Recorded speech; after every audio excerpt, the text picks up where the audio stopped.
Hello. Hi there. Hello, How are you Mr. doing? Billy. Hello. How are you? Good. Very good. Supercalifragilisticexpialidocious. Perfect. Okay. Very good. So, what is your name and where are you from? Uh, my name is Ahmed. I'm from Mesopotamia. Mhm. Okay. Nice to meet you, Do you Ahmed. know I'm Dilly. Mesopotamia? I'm Thanks. I'm sorry, Yes, Billy. Mesopotamia. Yes. Near Do you know? near Do you know Iraq, Mesopotamia? Iran. No, Mm, Iraq. I'm from Iraq. no, Mayark. Yes. Mayark. Iraq. I'm from Iraq. Yes. Oh, Iraq. Okay. It's nice to meet you, Ahmed. Yes, Iraq. Ahmed. Um, Thanks. cool. So, Where are you from, Mr. Billy? I'm from Ireland, but at the moment I'm living Huh? in Thailand, Ireland.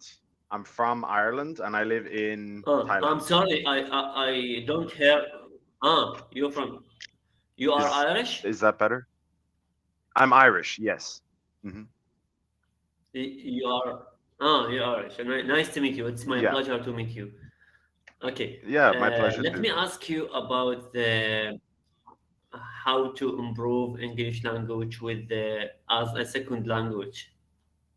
Sure. No problem. So first of all, I'd like to know what level is your English at the moment? Are you Uh, intermediate, upper uh, intermediate, advanced? uh, I'm I'm B2. I B2. take Okay. So intermediate, upper intermediate. online test Hmm. on the EF platform, uh, Yep. platform, and online Platform. B2, Yep. and with the platform with the British Council and B2. Okay. But Excellent. That's really good. yes. But I want to tell you something about I have a Sure. second language attrition because I live in Iraq. Iraq speak Hmm. Arabic and Kurdish in the north, and I Yeah. cannot is I cannot speak English daily routine and always to exposure to the language. You can say exposure Yeah. to the Yeah. Yeah. language, Exposure. Yeah. like native Exactly. speaker. Yes, Hmm. unfortunately, so I suffer from the language attrition. Can you help me Okay. how to skip these problems with the Sure. Of language? course. Yeah. So one of the easiest ways to counteract the attrition is to introduce more English into your life in Mm. things like watching TV shows, reading books, listening to Yes. music or podcasts. Yeah, those things. If you can't find a native speaker or someone else who's an English speaker to speak daily with, then introduce other forms of English into your life daily as much as you can. That's the best Mm. way. There's no substitute for immersion. It's, you either have immersion or exposure or you don't. There's no middle ground. um, if you're listening to music, if you're listening to podcasts, if you're reading newspapers, if you're watching TV or movies, these are all exposure, they're all immersion. Okay, so Mm. those are the ways I would suggest, when you don't have other options in terms of face-to-face contact or something like that. Okay. Uh, there is no something it's to Substitute. improve English. Yeah. What I mean is there's no substitute to exposure. Um, there's there's no alternative. You either have exposure or you don't, you know. But exposure is not just using it every day with other people. Exposure can be simply Mm.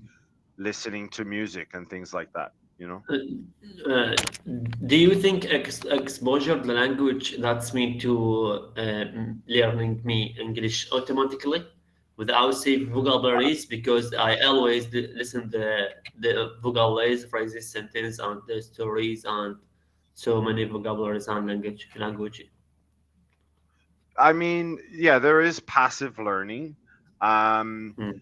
Passive learning is a thing, but I mean, you're not going to, or I would be very surprised if you became, 100% fluent simply from listening to English songs or something like that. you know there does have to be a level of study involved. You do have to keep improving your vocabulary, keep practicing, um, things like recording yourself reading a passage, and then especially if you have a recording of the same passage from a native speaker or an English speaker, you can compare the two. You can notice, oh, maybe I mispronounced that word, Uh, or I put the stress on a different part with do this one. you That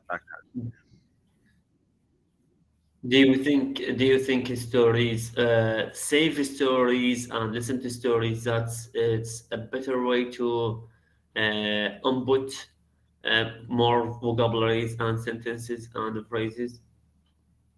It's Yes, faster. I would say that, yeah, because the fastest way to learn new words or phrases is when you have a memory or an emotion connected to them.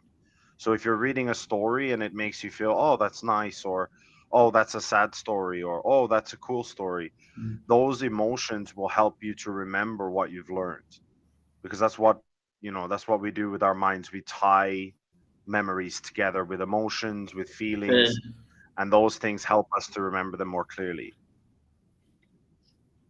mm. Okay, which is kind of stories do you think it's suitable for the person who is learning second language? Short stories or long stories, or depends I on actually, or depends on the level. so I will show you what I mean. So in terms of reading books and things like that, I think that reading a novel or something like that, it's very in depth. It's going to take a Mm. while. If you want to just do something that you can get done in a few minutes, less than 30 minutes, something like engu.com, going to the daily news tab and then reading through these articles, Yes, which, I think Go is it's a Japanese website. that's correct. Yeah.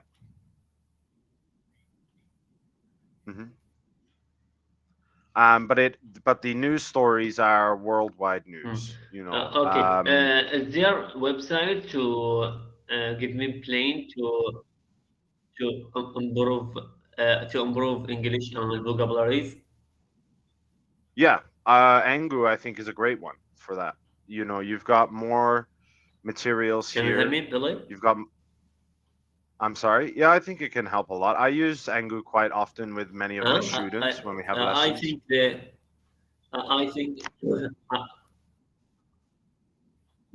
Maybe the connection is not perfect. the voice is break up, and Oh, I see. Okay. It might just be because of the internet, maybe